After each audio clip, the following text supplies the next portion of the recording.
ಎರಡನೇ ಸುತ್ತಿನ ಮಾತುಕತೆಯ ಆಹ್ವಾನವನ್ನು ಇರಾನ್ ತಿರಸ್ಕರಿಸಿತು. ವಿದ್ಯುತ್ ಗ್ರಿಡ್ಗಳನ್ನು ನಾಶ ಮಾಡ್ತೀವಿ, ಮೂಲಸೌಕರ್ಯ ನಾಶ ಮಾಡ್ತೀವಿ ಅಂತ ಡೊನಾಲ್ಡ್ ಟ್ರಂಪ್ ಅವರ ಬೆದರಿಕೆಗೆ ಇರಾನ್ ಜಗ್ಲೇ ಇಲ್ಲ. ಮಾತುಕತೆಗೆ ಬರಲ್ಲ ರೀ ಅಂತ ಇರಾನ್ ಸ್ಪಷ್ಟವಾಗಿ ಹೇಳಿತು. ಡೊನಾಲ್ಡ್ ಟ್ರಂಪ್ ನೆಗೋಷಿಯೇಷನ್ ಟೇಬಲ್ ಅನ್ನ, ಸಂಧಾನ ಮಾತುಕತೆಯನ್ನ ಶರಣಾಗತಿಯ ಮಾತುಕತೆ ಮಾಡೋದಕ್ಕೆ ಬಯಸಿದ್ದಾರೆ. ಅದೆಲ್ಲ ಒಪ್ಕೊಳ್ಳೋದಕ್ಕೆ ಸಾಧ್ಯ ಇಲ್ಲ. ನಾವು ನೆಗೋಷಿಯೇಷನ್ ಟೇಬಲ್ ಅನ್ನ ಟೇಬಲ್ ಆಫ್ ಸರೆಂಡರ್ ಮಾಡೋದಕ್ಕೆ ಒಪ್ಪಲ್ಲ. ನಾವು ಶರಣಾಗತಿ ಮಾತುಕತೆಗೆ ಬರ್ತಾ ಇಲ್ಲ, ನಾವು ಬರೋದೇ ಇಲ್ಲ. ನಾವು ಮಾತುಕತೆಗೆ ಬಂದ್ರೂ ಏನು ಉಪಯೋಗ ಇಲ್ಲ. ಅದರಿಂದ ವೇಸ್ಟ್ ಆಫ್ ಟೈಮ್.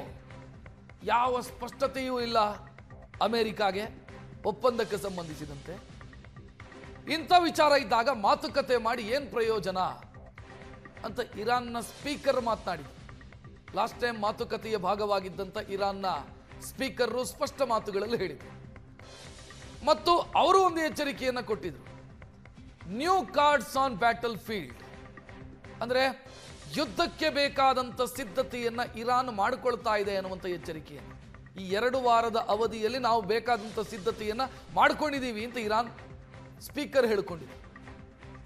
ಈಗ ಮಾತುಕತೆ, ಎರಡನೇ ಸುತ್ತಿನ ಮಾತುಕತೆ ನಡೀತಾ ಇಲ್ಲ, ಇರಾನ್ ಅದಕ್ಕೆ ಹೋಗಲ್ಲ ಅಂತ ಸ್ಪಷ್ಟವಾಗಿ ಹೇಳಿದೆ.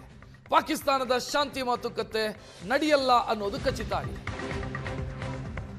ಪಾಕಿಸ್ತಾನದ ಪ್ರವಾಸವನ್ನು ರದ್ದುಗೊಳಿಸಿದ್ದಾರೆ ಅಮೆರಿಕದ ಉಪಾಧ್ಯಕ್ಷ ಜೆಡಿ ವ್ಯಾನ್ಸ್. ಅದರ ಈ ಮಾತುಕತೆಯಲ್ಲಿ ಭಾಗಿಯಾಗಬೇಕಾದವರು ಇರಾನ್ ಇದನ್ನ ನಿರಾಕರಿಸಿದ್ದರಿಂದ ಅವರ ಪ್ರವಾಸ ಕ್ಯಾನ್ಸಲ್ ಆಗಿದೆ. ಅಮೆರಿಕದ ಉಪಾಧ್ಯಕ್ಷರು ಹೊರಟು ನಿಂತಿದ್ರು, ಆದರೆ ಅವರ ಪ್ರವಾಸ ರದ್ದಾಗಿದೆ. ಒಂದು ಹಂತದಲ್ಲಿ ಡೊನಾಲ್ಡ್ ಟ್ರಂಪ್ ಹೇಳಿದ್ರು ನಾನೇ ಹೋಗ್ತೀನಿ ಬೇಕಿದ್ರೆ ಅಂತ ಇಸ್ಲಾಮಾಬಾದ್ಗೆ. ಕೊನೆಗೆ ಜೆಡಿ ವ್ಯಾನ್ಸ್ ಬರೋದು ಅಂತ ಆಯ್ತು. ಈಗ ಜೆಡಿ ವ್ಯಾನ್ಸ್ ಬಂದ್ರು, ಇರಾನ್ನಿಂದ ಯಾರೂ ಬರಲ್ಲ ಅಂತ ಆದಾಗ ಮಾತುಕತೆಯಲ್ಲಾಗುತ್ತೆ. ಜೆಡಿ ವ್ಯಾನ್ಸ್ ಅವರ ಪ್ರವಾಸ ರದ್ದಾಗಿದೆ. ಸದ್ಯಕ್ಕೆ ಅಲ್ಲಿಗೆ ಪಾಕಿಸ್ತಾನದಲ್ಲಿ ನಡೆಯಬೇಕಿದ್ದ ಎರಡನೇ ಸುತ್ತಿನ ಮಾತುಕತೆ ಸದ್ಯಕ್ಕೆ ನಡೆಯಲ್ಲ ಅನ್ನೋದು ಖಚಿತವಾಗಿದೆ.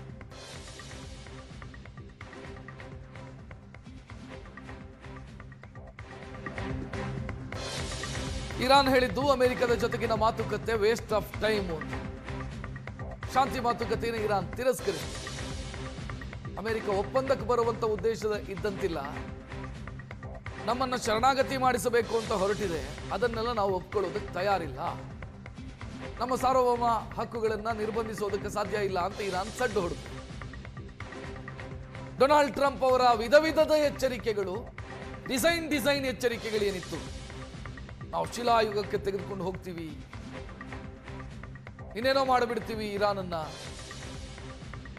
ಇರಾನ್ನ ಪರಿಸ್ಥಿತಿ ಸಂಪೂರ್ಣವಾಗಿ ಹಾಳಾಗೋ ರೀತಿಯಲ್ಲಿ ಮಾಡ್ತೀವಿ, ವಿದ್ಯುತ್ ಗ್ರಿಡ್ಗಳನ್ನು ನಾಶ ಮಾಡ್ತೀವಿ, ಮೂಲಸೌಕರ್ಯಗಳನ್ನು ನಾಶ ಮಾಡ್ತೀವಿ, ಇದು ಯಾವುದಕ್ಕೂ ಕ್ಯಾರೆ ಅಂದಿಲ್ಲ ಇರಾನ್.